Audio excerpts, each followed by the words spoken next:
At my parents' house, I overheard my mom coaching Jake on the phone saying, "Videos can be edited. You're going to delete it and come home, or we'll make sure you regret this for the rest of your life." I started recording. The shock hit me like ice water. My own mother was threatening me, her 17-year-old son, over evidence of my brother's assault. My hands trembled as I held my phone, recording her coaching Jake on how to manipulate evidence and intimidate me into silence. This wasn't just family dysfunction anymore. This was criminal conspiracy happening in real time, and I was documenting every word. My mind raced as I processed what I was hearing. Mom's voice was cold, calculated, completely different from the crying, desperate woman who had thrown my belongings into garbage bags just hours earlier. She was strategizing with Jake about how to destroy evidence and force me back under their control. The casual way she discussed editing videos and making me regret this for the rest of my life revealed a level of premeditation that made my stomach turn. I forced myself to stay calm and keep recording, even as my heart pounded. This conversation was pure gold, evidence of witness tampering, conspiracy, and criminal threats. But more than that, it was confirmation that everything I'd suspected about my family was true. They weren't just enabling Jake's violence, they were active participants in covering it up and silencing his victims. The strategic part of my brain kicked in. I needed to think beyond just this moment. If my parents were willing to threaten their own son to protect Jake, what would they do to Emma, Rebecca, or any other witnesses? This recording wasn't just about protecting myself.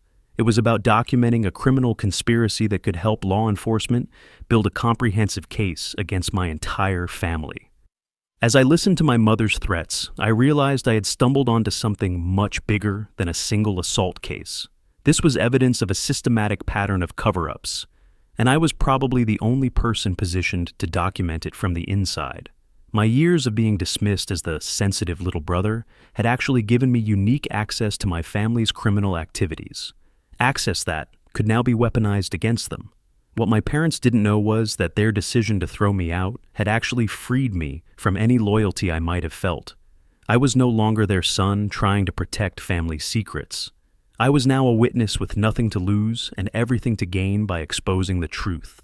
Their biggest mistake was underestimating how much I had observed over the years and how determined I could be when pushed to my breaking point.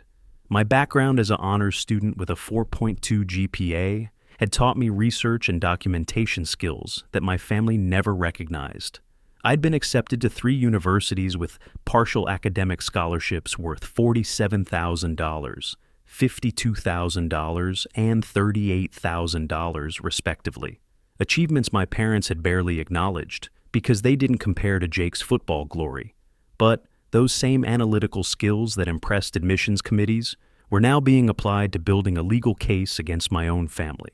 I'd also spent 2 summers working as a research assistant for Dr. Elizabeth Hayes, a sociology professor studying family violence dynamics.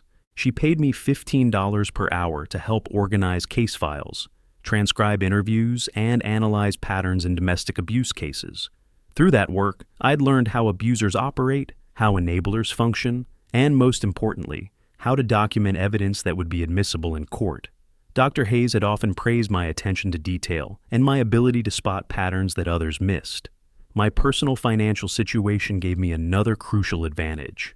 Unlike most 17-year-olds, I had $8,400 in savings from my research work, birthday money I'd invested, and a small inheritance from my grandmother that my parents had been forced to put in my name. I also had my own checking account and a credit card with a $2,000 limit that my parents couldn't access. This meant I could pay for legal consultations, secure housing, and maintain independence while building my case. Most importantly, I had already been documenting Jake's behavior for months without really understanding why. Some instinct had made me screenshot his social media posts about putting girls in their place, photograph the checks my mother wrote while whispering on the phone, and record conversations where my father coached Jake on what to tell school administrators. I had a treasure trove of evidence sitting on my phone and laptop, just waiting to be properly organized and presented. My relationship with Rebecca had also given me access to Emma's story and potentially other victims. Through my work with Dr. Hayes, I understood that domestic violence cases are strongest when they show patterns of behavior across multiple victims. I wasn't just documenting one assault. I was positioned to expose a systematic pattern of abuse and cover-ups that stretched back years. The most crucial advantage I possessed was my clean record and reputation. I had never been in trouble at school, never been arrested, never even gotten a detention. My teachers knew me as a serious, responsible student. My documentation would carry weight specifically because I had no history of lying or causing drama. When this case went to court, a jury would see an honor student with university scholarships standing up against a violent jock and his enabling parents, a narrative that strongly favored my credibility. I also had technological skills that my parents lacked. While they were focused on Jake's physical achievements, I had learned video editing, file encryption, cloud storage, and digital forensics through online courses and my research work. I knew how to preserve digital evidence, create backups that couldn't be destroyed, and organize files in ways that would be useful to law enforcement and attorneys. After finishing the recording of my mother's threats, I immediately began implementing a comprehensive documentation strategy. My first step was creating multiple secure backups of all evidence using encrypted cloud storage services that my parents couldn't access even if they somehow gained control of my devices. I uploaded the new recording along with everything else I had collected, organizing it chronologically with detailed notes about context and relevance. My next call was to Dr. Hayes. Even though it was Saturday evening, she answered immediately when she saw my number. I had worked closely with her for 2 summers, and she had always told me to contact her if I ever needed help with anything. When I explained what was happening, her response was immediate and professional. "This is exactly the kind of systematic abuse and institutional cover-up I've been researching," she said. "You need legal representation immediately, but more than that, you need someone who understands how these family violence systems operate. I'm going to connect you with attorney Marcus Blackwood. He specializes in cases like this and has extensive experience prosecuting family conspiracy cases." Dr. Hayes also provided crucial strategic advice about evidence preservation and victim coordination. She explained how to approach other potential victims, how to document patterns of behavior, and how to frame the case in ways that would resonate with law enforcement and prosecutors. Her guidance was invaluable because she understood both the legal and psychological aspects of what I was dealing with. My consultation with Marcus Blackwood took place at 7 p.m. that same evening in his downtown office. He was a tall man in his early 40s with graying temples and the bearing of someone who had handled serious criminal cases. When I showed him my evidence, the assault video, the payments documentation, the recordings of my parents' threats and coaching sessions, his expression grew increasingly serious. "This isn't just domestic violence," he said after reviewing everything. "This is criminal conspiracy, witness tampering, obstruction of justice, and potentially racketeering if we can prove this has been going on as long as you suggest. Your mother's recorded threats alone are enough for felony charges." Marcus explained that my case was unusually strong because I had inside access to the conspiracy and extensive documentation going back months. He also confirmed what Dr. Hayes had suggested, that my clean record and academic achievements would make me a highly credible witness whose testimony would carry significant weight with juries and prosecutors. "The key," Marcus continued, "is building this systematically. We don't just want to get Jake prosecuted for one assault. We want to expose the entire system that enabled him and bring down everyone who participated in covering up his crimes. That means identifying all the victims, documenting all the payoffs, and proving your parents' ongoing conspiracy to obstruct justice." Marcus also introduced me to Detective Lisa Cameron, a specialist in family violence cases who had been building files on several local high school athletics programs suspected of covering up sexual assault cases. Detective Cameron was particularly interested in my evidence about Coach Stevens and the broader institutional support system that had protected Jake.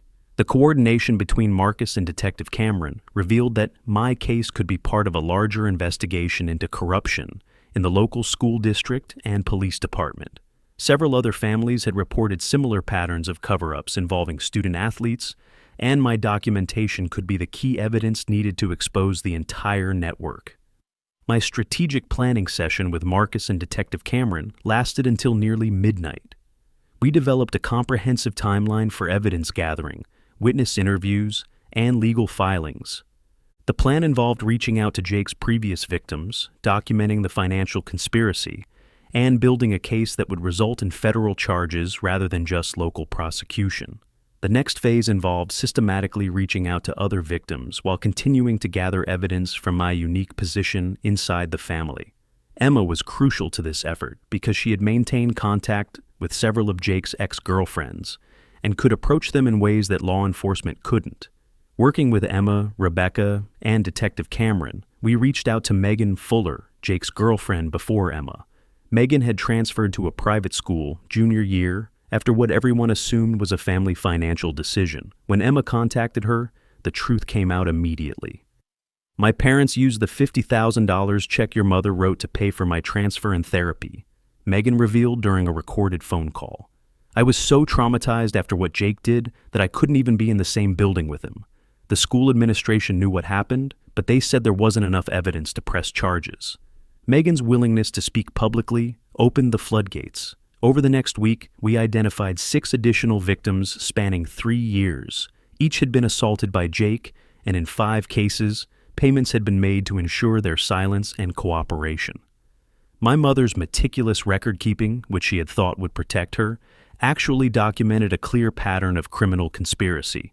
Detective Cameron was able to use my evidence to obtain search warrants for my parents' financial records, Jake's phone and social media accounts, and Coach Stevens' office files. The search revealed additional evidence of systematic cover-ups, including communications between my parents, school administrators, and local police about managing situations involving Jake. The financial investigation revealed that my parents had paid out over $280,000 to Jake's victims over 3 years, money that came from their restaurant business, Jake's boosters, and even funds borrowed against their house. They had created an entire financial infrastructure designed to pay off Jake's victims and ensure their silence. When the arrests began, the consequences exceeded even my most optimistic projections. Jake was charged with 6 counts of sexual assault, 3 counts of criminal threatening, and 2 counts of witness intimidation. My parents were charged with conspiracy, witness tampering, obstruction of justice, and operating a criminal enterprise. The charges carried potential sentences of 15 to 25 years for Jake and 8 to 12 years each for my parents. The institutional consequences were equally devastating. Principal Foster was fired and faced criminal charges for her role in covering up multiple assault reports. Coach Stevens was arrested for his part in the conspiracy and faced losing his pension and benefits. The entire football program was suspended pending investigation, and the school district faced federal civil rights violations that could result in losing millions in federal funding. The media attention was intense but largely favorable to the victims and me. Local news portrayed Jake as a privileged athlete whose family had bought his way out of accountability for years. My role was consistently described as that of a courageous whistleblower who had sacrificed his family relationships to protect other victims and expose systematic corruption. Emma and the other victims received widespread community support, with several local organizations offering counseling services and legal assistance. Megan's family established a scholarship fund for victims of domestic violence using money they had saved from my mother's payment. Rebecca became an advocate for other families dealing with similar situations. My personal situation improved dramatically. Dr. Hayes helped me secure emergency financial aid that replaced my canceled college funding, and I was awarded an additional $30,000 merit scholarship, specifically for students who had overcome family adversity. Mrs. Davidson and her husband formalized their guardianship arrangement, giving me a stable home environment where I could focus on my recovery and academic goals. The legal proceedings concluded 18 months later with complete victory. Jake pleaded guilty to all charges and received 22 years in prison without possibility of parole for 15 years. My mother received 12 years for her role as the financial architect of the conspiracy. My father got 8 years for his part in coordinating cover-ups and witness intimidation. Coach Stevens lost his teaching license, his pension, and received 6 years for child endangerment and conspiracy. Principal Foster was sentenced to 4 years and permanently banned from working in education. The school district paid $2. million in settlements to the victims, and implemented comprehensive reforms to prevent future cover-ups. Emma graduated with honors and received a full scholarship to study social work, inspired by her experience to help other victims. Rebecca completed her law degree and now works as a prosecutor, specializing in domestic violence cases. Megan moved back to town after the trials and became a vocal advocate for assault survivors. As for me, I graduated as valedictorian and received multiple university scholarships totaling over $180,000. My experience documenting the family conspiracy led to internships with law enforcement agencies and acceptance to pre-law programs at 3 top universities. Dr. Hayes invited me to co-author a research paper about institutional enabling of domestic violence that was published in a major criminology journal. The strategic principles I used in this case, systematic evidence gathering, professional consultation, methodical planning, and comprehensive documentation, became a framework I continued applying throughout college and law school. My experience taking down my own family's criminal enterprise taught me that, with proper preparation and strategic thinking, even the most entrenched systems of power and corruption can be exposed and defeated. Sometimes the most important battles are the ones fought against people who should have protected you. My victory wasn't just about getting justice for Jake's victims. It was about proving that truth and systematic preparation can overcome even the most corrupt family conspiracy.